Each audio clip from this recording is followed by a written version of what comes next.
Olá pessoal, professor Rogério. Vou gravar a terceira parte dessas aulas aí requisitadas como revisão, né? Tô ainda falando das de elementos das aulas expositivas, né? Essas coisas que eu tô falando de alguma maneira se encontram nas sinopses, né? Então nessa última aí gravação, parte 2, eu falei um pouco do Platão, da tripartição da alma e por que ele não era considerado um cientista no sentido lato, né? Do termo. Então, na sequência dos nossos encontros depois, eu falei do Timeu, né? Também no final da última aula eu falei do Timeu, onde tem bastante caracterização de, de conhecimentos astronômicos, conhecimentos geométricos, conhecimentos harmônicos. Então, para vocês também não ficarem com aquela imagem de que o Platão é um filósofo místico, né? Mas também ele teve bastante contribuição na parte de astronomia. Então, se você considerar a história da astronomia, você vai ver que Platão teve uma contribuição de peso. Mas essa aula é dedicada especialmente para Aristóteles. Eu acho que no encontro do Aristóteles especificamente, muitos de vocês estavam, então vai ser só uma repetição, um resumo, né? Daqui já está até escrito aqui na sinopse. A primeira coisa que foi destacada ali foi que para Aristóteles existem três tipos de disposições da alma. É claro que esses três tipos de disposições da alma se relacionam de alguma maneira com as três partes da alma antes mencionado, mas não há uma relação assim mecânica e direta, né?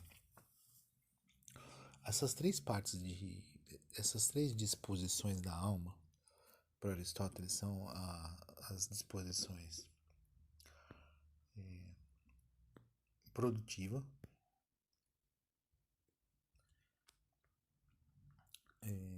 a disposição deliberativa e a disposição científica ou demonstrativa. Então, a produtiva é aquela, vamos dizer assim, aquelas almas daqueles homens que se empenham predominantemente, né, nas produções das coisas, em fazer coisas. Então, é o artista que produz, é o músico que produz, o marceneiro, cozinheira, o, o artesão, todos aqueles empenhados, né, em realizar algo, em produzir algo. A deliberativa é daqueles que predominantemente vivem ou nos tribunais ou nas assembleias. Se for no tribunal, são discursos voltados para o passado, né? Para julgar ações do passado. Geralmente ações que podem ou não ser punidas, né? Se for voltado para o futuro,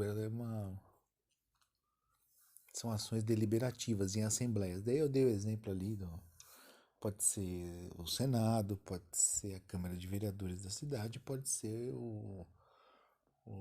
a Assembleia de Condôminos de um prédio. Todas elas estão voltadas para o futuro. O que vamos fazer, né? Como vamos resolver algum problema, de que maneira vai ser gasto tal dinheiro e assim por diante. Então são uma disposição deliberativa.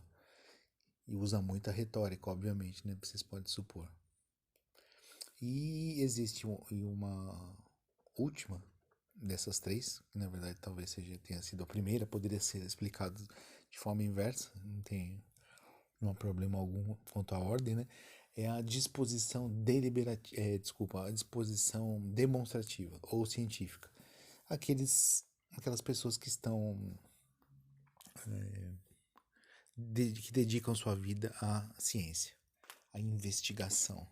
E aí pode ser investigação na medicina, na astronomia, investigação social, talvez também, mas trabalham no campo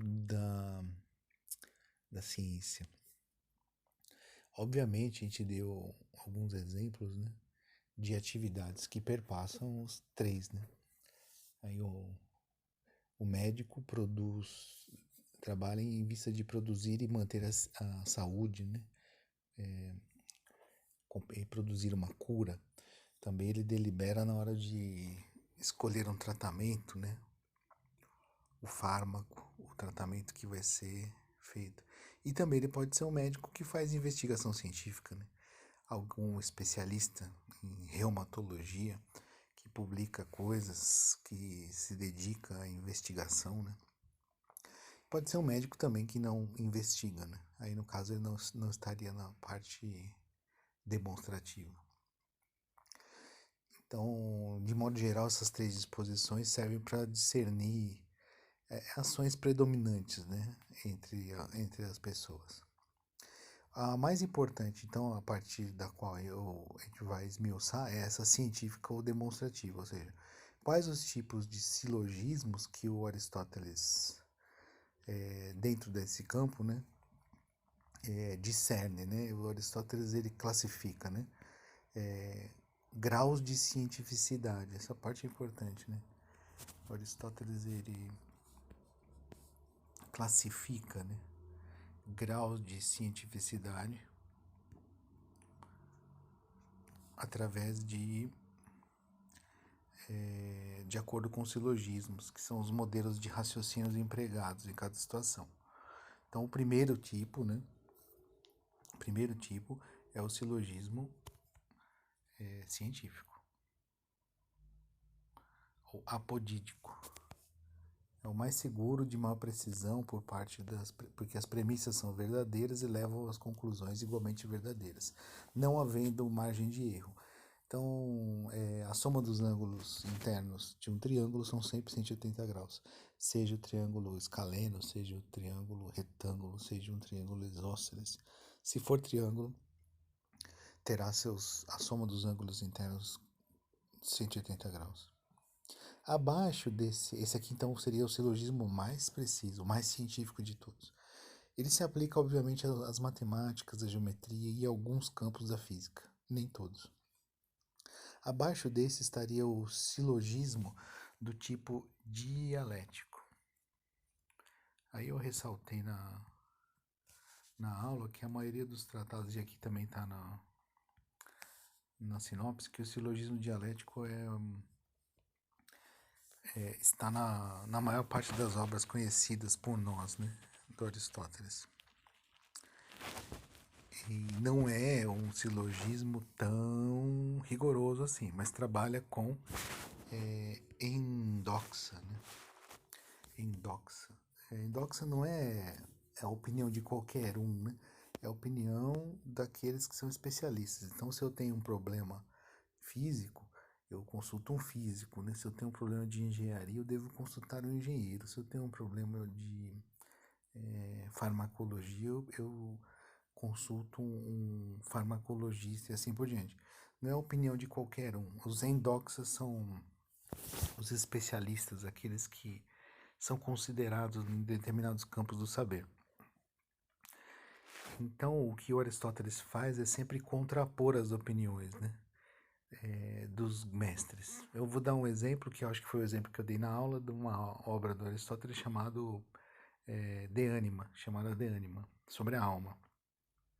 Então, Aristóteles, no primeiro livro, ele vai perpassando opiniões do Pitágoras, do Xenófanes, do Demócrito, acho que, se não me engano, também aparece alguma coisa de Heráclito. Então ele vai, Tales de Mileto ele fala, né, também. Ele vai passando as opiniões dos grandes filósofos pré-socráticos a respeito da alma. E depois ele vai dar uma definição, fala um pouco do Platão brevemente, né, que foi o mestre dele, ficou 20 anos lá na escola do Platão. E depois ele dá a opinião dele, ou seja, a explicação dele a respeito das partes da alma, né? Dá uma descrição da natureza da alma. Então, isso é um tipo de silogismo, de raciocínios dialéticos, em que as opiniões dos grandes mestres são contrapostas, às vezes justapostas, né? E levam a uma conclusão do argumento mais forte. Geralmente, Aristóteles está colocando o argumento dele próprio como mais forte. Mas esse é um modo, né, de disposição.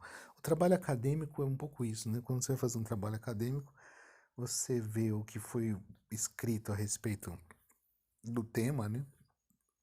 Livros, mestrados, doutorados, artigos científicos sobre o tema. Você vê o que as pessoas disseram e faz um apanhado desse conteúdo para poder avançar um pouco, né?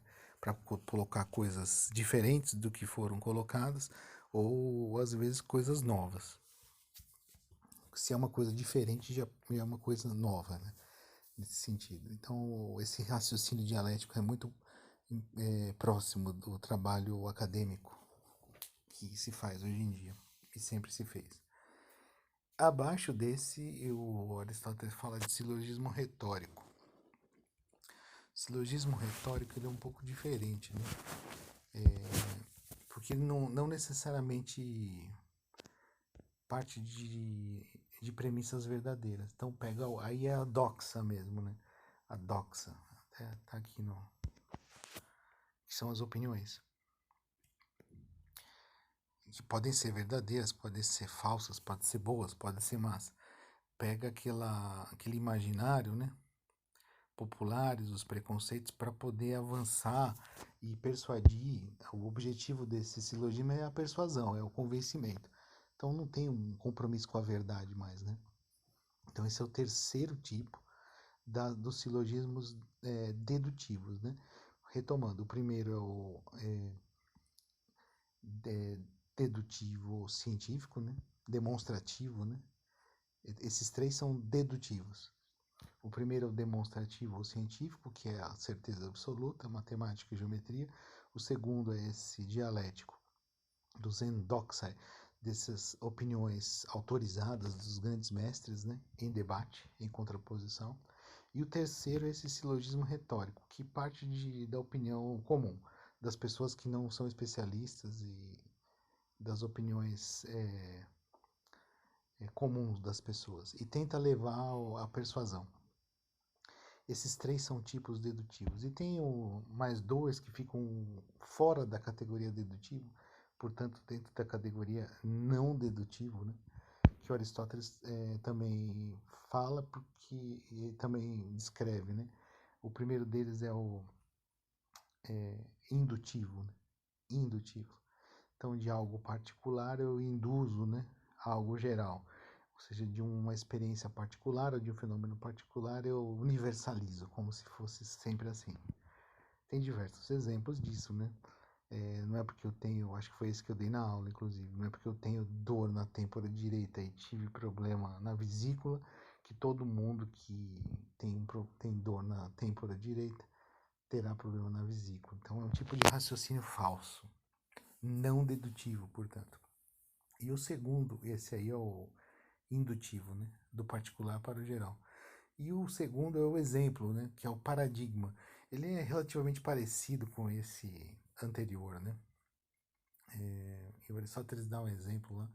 Não é porque os lacedemônios foram prejudicados pela guerra que os atenienses necessariamente serão, né? Então, o tipo de raciocínio por exemplos. É muito comum em discursos quaisquer, né? Acadêmicos ou não, que as pessoas deem exemplos, né? Para justificar as suas opiniões ou para persuadir